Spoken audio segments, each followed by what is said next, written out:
Voici les mouvements que nous allons apprendre dans ce cours.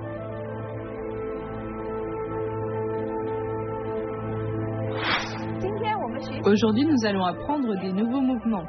On commence par cacher la main et tournoyer du poing. Ce mouvement provient du Traditionelle Shan. Cacher la main signifie qu'on dissimule la technique de main pour empêcher l'adversaire de voir clairement notre intention. Tournoyer du poing indique que le mouvement donne l'impression d'une vague impétueuse. Je vous montre une fois ce mouvement.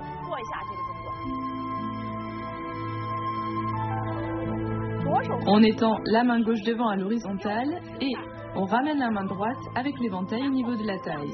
Ensuite, on ouvre l'éventail devant avec l'aide de la main gauche et la feuille doit être horizontale. Les mains doivent être coordonnées et l'ouverture de l'éventail complète. Faites-le avec moi, cachez la main et tournoyez le poing.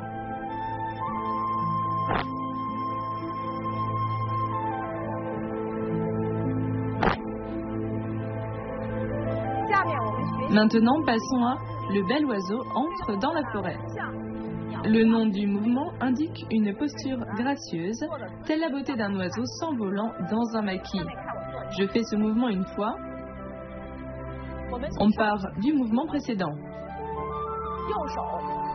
La main droite ferme l'éventail, puis on tourne la taille, ce qui le ramène. Ensuite, on retourne la main et on ouvre l'éventail vers l'extérieur. Lors de l'ouverture de l'éventail, on est en position de l'arc. L'ouverture doit être bruyante et sèche. Faites-le avec moi encore une fois.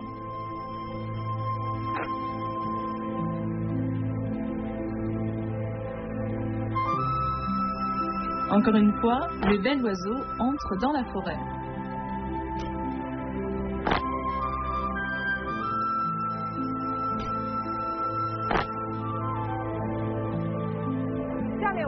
À présent, on étudie le recouvrage par la fleur de pêcher. La fleur de pêcher est une fleur de bon augure en Chine. Le nom du mouvement évoque des pétales tombant gracieusement en voltigeant. Je fais ce mouvement une première fois.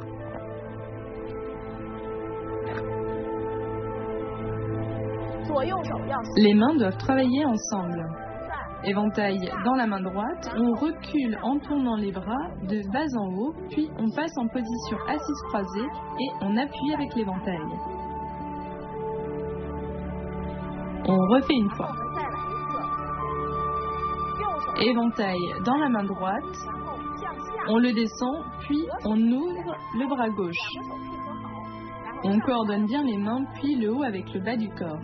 On tourne les bras, on recule en position assise croisée et on appuie vers le bas avec l'éventail. L'ensemble du mouvement évoque la chute des pétales. Répète-le avec moi.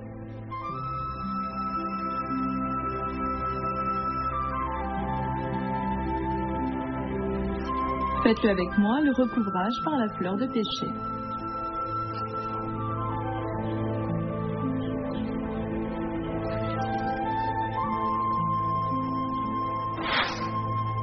Pratiquez l'enchaînement des mouvements avec moi.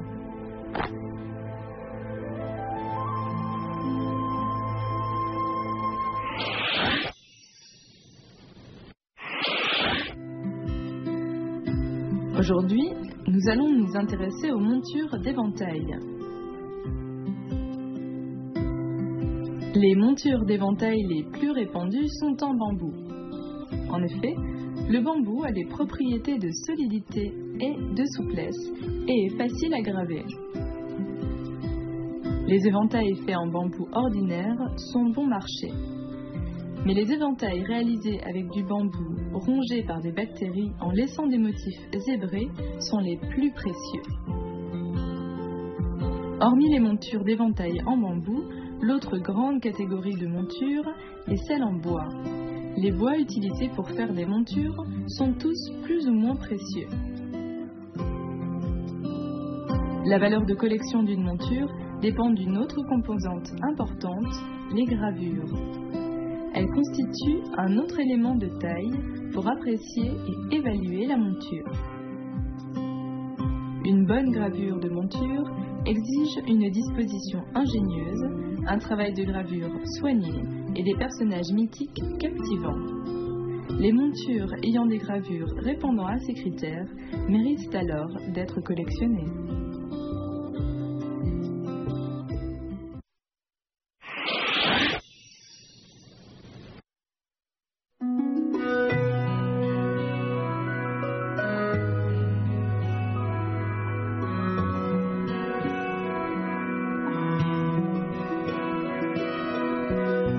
L'art du Qin et le kung-fu de l'éventail recherchent le mouvement venant du calme et le calme dans le mouvement. Dans les deux pratiques, les mouvements du corps et des mains doivent être liés et coordonnés. L'ensemble doit être ouvert et continu, donnant une sensation de beauté au spectateur.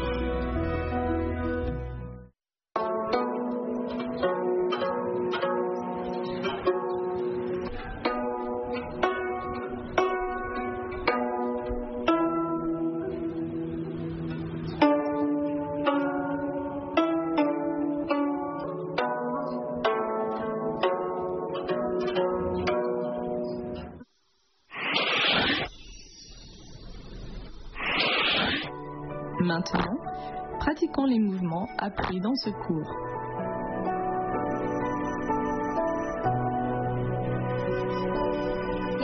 Voyons les points clés de cacher la main et tournoyer du poing. Dans ce mouvement, il faut bien coordonner l'ouverture de l'éventail avec les deux mains qui finissent ensemble. Regardez-moi le faire une fois. L'éventail doit sortir un son fort et sec. Faites-le avec moi, cachez la main et tournoyez du poing.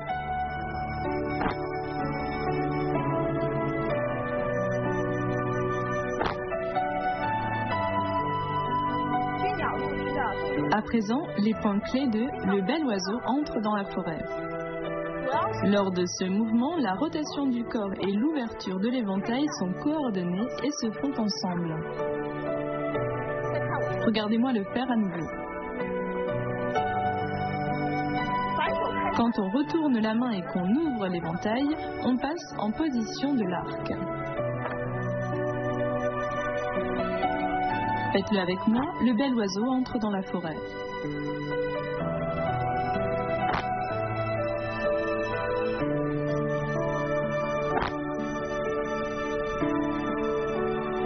Maintenant, les points clés de le recouvrage par la fleur de pêcher.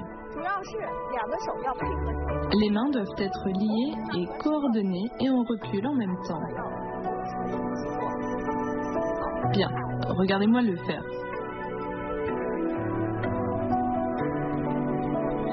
Faites-le avec moi, le recouvrage par la fleur de pêcher.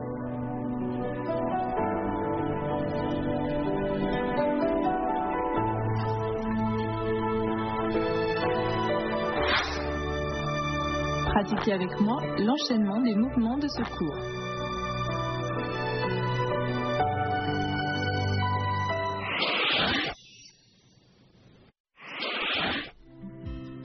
Quelle est l'influence de la culture de l'éventail chinois sur le reste du monde? La Chine est le premier pays du monde à avoir utilisé l'éventail. Durant l'histoire, l'éventail chinois est arrivé au Japon, en Europe, en Amérique, etc. et a véritablement influencé la production d'éventails et les rites de palais de ces pays. Déjà sous la dynastie des Tang, l'éventail chinois est entré dans la cour japonaise. Au début de chaque été, les nobles de la cour offraient des éventails pliables aux courtisans. Ainsi, l'éventail, en plus d'être un objet pour se rafraîchir, est devenu un attribut important dans la culture japonaise. L'éventail avec la ceinture, le sac à main et les geta, soit des sabots japonais, forment une partie indispensable du véritable kimono. Au début du XVIe siècle, l'éventail chinois est introduit en Europe et devient à la mode dans les palais et surtout un accessoire important dans l'habillement des femmes. Au XVIIIe siècle, l'Europe a développé un artisanat unique de l'éventail, dont Paris est devenu le centre en Europe. Dans les palais des pays européens de l'époque, l'éventail pliable est devenu un cadeau ou un souvenir lors de cérémonies telles que fiançailles, mariage, couronnement, célébration de victoire, etc.